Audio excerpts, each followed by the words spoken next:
Zam. Ma haise bi film gi wari sulibiro. Nangi nasak kuthu manba yongsak maru apumba manba face. Manipuri story oiraga di totally Manipuri da translate tawbiyu oi background haise haraga maningi lampak haigadraba ibo. Khangdre English yam haibegi shom tabada gu photo yaudabay nungai ti haisibo. Kari khulino gyan amatta tadriyo oina yam tawbiyo. Kanana su nangbu yengningoy. Hi mayam. Ngasi ko ay story channel do adudagi comment khara page yam nongning bu su yawe tin ngang bu su yawe ado aina reply khara tawge khara paraga mayam ga taminasi ko adode si notebook se loidore sigumba notebook se ani siga ani subani notebook se kolom muksu loni misingre ado mayamna nungsibidana ko aigi channel aigi story channel da su 20k hengre yam harawe hedi tha January da hojabane haina ado hojik April gi loiramdai state da 21k yore hojik ado mayamda haidi mayamna sumaina nungsiba support piba khotpa se yam harawe thank you everyone I subscribe to biba aigi wari ma'am tabiba khotpa nungsiba mayam comment to birak khotpa singdo aina hanbletna thagatchari adu comment khara aina khara distinct oina khara inokningba adagidi khara pathoke na khanba khara lay adu ne na ngasi pa doise ado ama ai ama channel di pura story oina wari oina thamgramnina adu di wari words no sisna kano tawrage ko ahambagi aina lead amno angonda question hangai se kithum phuba ningthaujam ma haise bi film gi wari sulibiro kaino bi film gi wari libiro haisbo adagi amana share do NGO hairango haidora khangdraisma Manipuri story oiraga di totally Manipuri da translate tawbiyu lyric haizadaba minadi nangi wari do amta gyan tararoi sister kaino ai wari sibo aina karai English ta su tawdana Manipuri da su ngangi do di ngang ba haidi ngang da ba ya da matang da di ai ju karamaina ngang oi background hai haraga maningi lampak haigadra ba ibo background ni wari lijara ki habidu bu aina maningi lampak ta gi wari ligi haigadra ba khangde husi phoba kano je angrezi na palambaira angrazi ga haidai na angrezi na palambaira ing Manipuri ga nungai ka English se nungai na da khara dum lai male da negi amuksu share do jini ko mo harai share do ngo hai doira NGO hai doira Manipuri da translate taribra natraga English da translate taribra khangdre English yam haibegi shom to English haibegi show to wa du ko ma show lai na bo adagi changabam check hai sida nangi wari khuli se mayam ga manade photo ga konaraga libana ngai sidi nang adum utlaga lay aduna wari nungaiti photo wari tabada gu photo yaudabay nungaiti haisibo nungaiti nang yaholako no wari di loina phajai pic oina utla o aduna hena nungai ni khali nang sum utlaiwe wari ri base ko photo video se aina idi mingon dagi paglong long thokpa yade aina hoi ai sulong thoi do namba Google ke dagi ne ado karigumba mapu du no copyright tawge haragadi yam line copyright tawraga ai channel se moina paisa su piu kaina tawrokpa natragana moina kanu tawba natragana ai gi channel se copyright gi block lakpa aduna photo video ma'am hapning ai su happy yadabanina aina hapke haragana leitaba ado leibadudi leidong mandre aduna warau bigano ai success madu video da kudingi ai success khara de dum yaurani ado aina aphangba maga chanaba photo magi pau gumba news se yawgi ba khot ki ba thengna ba natraga du chanaba photo gumba uraga di leiraga de dum hapcherake natna di adu totally hadi nang totally na harakodo totally dongna di kano da ai sak kano video ga photo ga konaraga dudi hapado ai format na chade ai format na ai reaction ga yauraga wari li ba hai tare ne ko ne sister gi wari li bado video in happy ba nangi voice ta gi hai banati sister kaino ai voice gi voice ta da di wari ka mai li do no ai bo khangdre sima kai haidoino adagi mathangicina bangkim yumnam kari kari khulino gyan amatta tadre phajana ingna tapna libiyo maru oiba wahai yaurakpado english ta tawbigano manipuri adum ohelo asidane me maru oiba wari sita mina DNA testing ka haisibo DNA do ai kamaina haiduri ge ba manipuri da singli nauri ge testing hai ta ni sibo hoi hoi ai mathang da di phajana maningi lampak ka je phajana thigala age duga wari tawjara age akai gino air si mit na uba phangdri se sina kh ashar aksar kh akshar hai kai gino air na mit ta uba phangdri se haibadi kari hai ni side air se mit na uba phangdri si naton pandabagi mit adu hai tamne amana hemanta sanjem nice explain so next please explain about broken love story which girl is gold digger karino ma hai se nice explained so next please explain about broken love story akai banungsiba broken love story hai di akai ba koina ba hai tamni which girl is gold digger nupi hai ti da kaino ne si ai wari channel je crime horror mysterious adu ne hairaga love story mu likhalo mu hai takhali to ise love story do ngai ko kai gumba crime gumba mi hatum hat pa yawa love story phangadi ai lirake mana khullen kiran graphic video oina yam tawbiyo kanana su nangbu yengningoi graphic oi kaide classic 90 movie blog manipuri hai nang nasak se utradi wari liba yadro voice ta oina liraga semo aina haira aigi je radio paw su nate adagi wari kanu su nate boy putho pa ba su nate aigi jina tongan ba format ne abedi sak utlaga liba wari gi format ne mayam aduna sak yingnindraga di phone do kanu tawbiro makha thambiraga aigi voice tang tabiyo aduga wari je dum tabiyo ko adagi musu bangkim yumnam se mu yaure iche manipuri wari li biradi marakta atopa wahai sijanak bigano sengna maitai wahai loina sijinabiyo aduna hena phajagani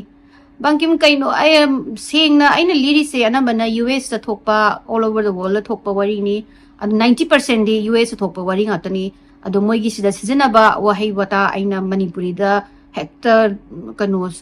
kari tare maitai gi asengba wahai khangdaba mayam yawe haidi sijanadaba mayam yawe adagi moigi maron da su yaure adudadi pharak tabnina aina dum sijanare aduga aina su anamba sijanaba english wahai singse ai manipuri da muloi handokjai haibidi mayam su khangdaba mai su khangsanuwana adu khangde bani english marakta aina wahai sijanabagi mayam se yam nungai tabagi kholaw ma lawbire sana jawba maitai hawai bam na harise iche english lonbi rakkanu tabada lobirakanu tabada yawiba wari nungaira akanda english ta hairakpado khangdaba akhoi kaideda khangnaba aina english angangi se english angang baina ine hekta sentence angang banate aina mogi wahai wording aigi expression aisu ngangapada haidi noibu challenge tawba ka aise hekta aisu kari manipuri da kari haidoino aina chatlaga lan hawe haidore bra asibo ate sigumba da di wahai oina hapaga aina mo explain among tawi ko ai tawdab nati mayam tabira kada ado anam na english mo hai english yawe na yamna kano tawe ba ngangi ebo ko ado khangdi hujik 2023 24 yorok tong matam sida hujik ko english kan ngai na da base adum leiriba male khangde kai haidoino aduga MD shahid oi thokpa yabro nangi wari do haiphet khanglanga yengo no oidro nang sui mina sumna kanda wari je date ka time ga lamga tawraga hapine MD shahid adu dugo nang na oi thokadro haisibo aisu khangdre adudi news ki meeting da thokiba thokdok do complain taw tam news je aina ada amana FF Max editor king hai mana play story in English hai kari hai no mai English ta ngango hai English to hai English ta hai raga libiro hai ra khang den tawring ai da ada aina English ta complain English thele na complain tawring ai sang na mo English ta mo wari liro hai ra de phajara ne na adu mai na nongning bagi ne na anamba andagi thoiba chabung bam sina mo hai rai se wari li bagi mawong se khitang semdok haningi wari do phajana hana itho aga akoida paw tambagi mawong nattabida wari oina taba nungaina ba mawong da liro o topic se loina pame aduga wari libai mawong se pamdabne aigi wari khulizidi ko aina ne haidi noise haidi audience se ai mamang da phamaga aina ta thengnabagi mawong do adune ba ko aina lizabagi mawong se aduduna haidi aina habedo radio paw sunate aduga kainogi khoigi voice ki video sunate aigi kaino se storytelling gi channel sidi aina haidi haitare audience ko phamina raga aina wari se haidi first hand haina khut ahamba khut ahamba hai tamne first hand haidi aina moi mana ta phanoi mana ta phamaga wari se aina li boina tammini na adugi type tane aigi style se adu ama kano dudi kano itho aga haidi kano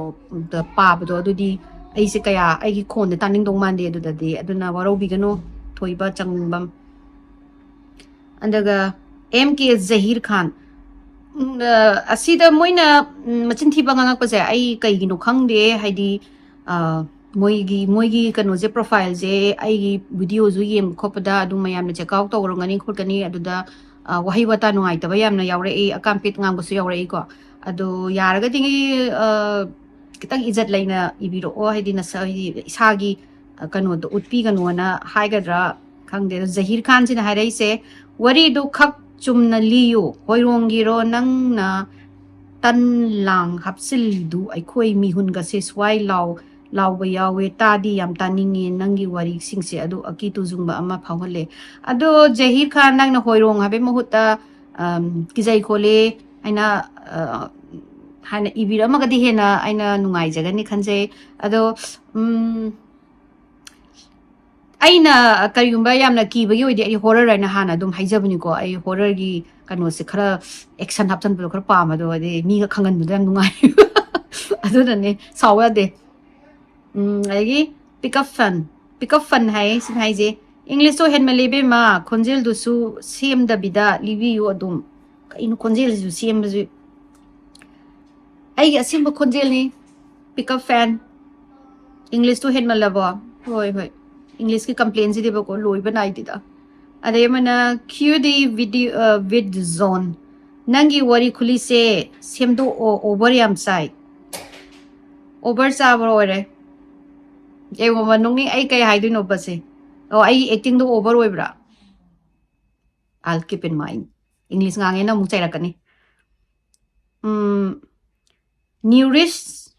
nearest my bum wari se screen da nang nataba video oina hapana hena ying bada interesting oigani nang oina yaubase nungaite nang phajai khangini ne nearest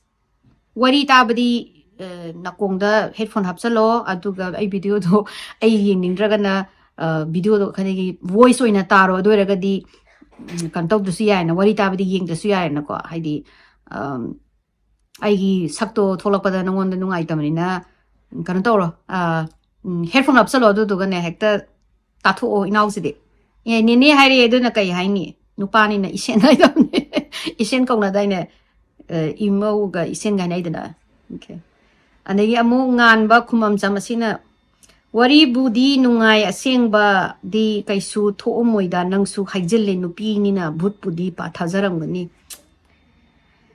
kai no ne wari jili bazida bo nupi ni na bhut budi de thajarang bani haini sida nupa nupi gi nate ni ena liri wari je asengba thokhi na mina claim tawdana kanoda net news ta yaw ba wari ngaktani aina liba wari sinjana mana based on real life adunga talizai ko ai fiction romance adagi kano khoi kay tare cinema adugi kari wari ai tawjade aduna anamana singba ngatani ena lijari si wari se adagi naucha thokchom audio oina somgi sak utpirano sakta utkadaba oradi wari makha tokpiro nausa se am sauro mane ai sagut pagi nausa saunu ka tap thau ko ai hainam lainam sima dum karan ira bane hainam lainam je ma aina kana tora bane ma sima khanga bane karan imandana yamna koina wari libado khara thado u gyan adum taba point ni explanation is too long avoid the lengthiness wari liba hais dabu koitho aga sugaina ta aga wari lidradi asida aina hire tamni wa maga li maga lerame ani do questionare do ga kana tawre haiba natraga thaina haiba thaina nganda ning thawam pala me ning thawdo sire wari loire do adugi kamaina aibu laktoina wari liba haisidi sugairaga magi background do sagat laga action mayam go do kamain thlok toino ba wari zili da ha kana tawdade anang wari mi wari do sangdu kanu ne wari bu kamai sang hoidino haibni wari haine do na bo sina ke pakhe positive comment adom na soidana pabigani khalli pukchel mai je kanone bako haidi comment pa na bane na adu mai gi se kharas adu mana hambi rai se positive comment ka hai adom na soidana pabigani khalli pukchel chawraba iche gi channel sigi improve oiba yaba thabak sing mana ngon tak pirak toini ke paksina nangi nasak to yingning de matung da di viewer sing da interest oi lai hallo nangi nasak huthu manba yongsak maru apumba manba face to uttoi saruk video gi sanaba haidi wari duga sanaba photo oigira video matek oina hapadi viewers sing yam interest oigani tawra o oina ba tawro nango no thina ngai henman ro ke hama ai se kari yongsak apumba yongsak maru apumba man hore nai nupa kap nem da hai ga da pi ai sak se yongsa apumba sak man bra na okay ai sak se ai na hangai dai na khang do ni yongsa apumba bai sak se ai gi sak se oi ko amuk so hainam lai nam je mung thok la pakhang lai sabi gi wari libi yo koina bagi na traga isai am ta sak pi yo english song am ta ichi bi ma kai hai do noi khang dre se ma de andai nongmai them paikhomba manipurda hairagadi job description sina daytime dana leisabi night time dana mo haibadu tare phagi tawni da yam karimna na ngange nang se khangde nang nupi singthari ra karino ai gyanam tadre adegi ton wari tagero nang so nang pagera pai ju thongna je ma tu wari yaw doi ni ma study angom wari se yam koiman khre energy waste oire speaker su atabasu aduna khara short oira su gyan taba yaba maungda tawragadi amuk hena nungai gani nang wari se short pamra long pamra so short stalle da mama ji ni na long kli ke hai kan da ai hai do wari se sugai raga explain tawraga takpana nungai jai rainbow theory nang furit ulira adune taklama ba lame pira mami si boy ni to ga mami chak pi do Dexter Lesamba si wari liri si itu werage manang ai he ai mapu pale ko mapu pale ade isa ani ga lairabani min tu itu oi jarage muso hai ni Dexter na angang nauk sorangani da amusu itu werage ne oira di nauk su moi ni as nang nauk soramni da Pinku Longjam sister Gitanjali story time Manipuri hairaga English ta marak ta thala I do yaraga di Manipuri ta adum haibiyo o English khangda ba akhoi gi su khara khanbiyo to amusi English ke mun complain lad